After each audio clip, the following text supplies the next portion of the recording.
Didžiasalis 9 km nuo miesto. Pirmasis projekto etapas 11 strazdų.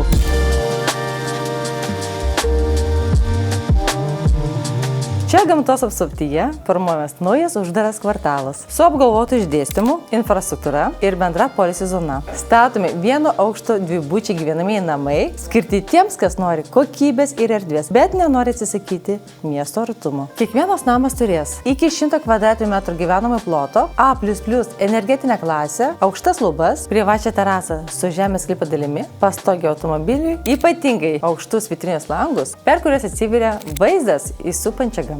Ir sprendimus, kurie dažniau sutinkami prabangiuose individualiuose namuose. Visa tai, kur galima gyventi tyliai, patogiai ir vis dar pasiekti miesto centrą per 12 minučių. Projektas dar tik kūriamas, bet jau dabar aišku. Čia svarbu ne tik tai, ką statome, bet ir kaip norime gyventi. Tyliau, ramiau, tarp gamtos.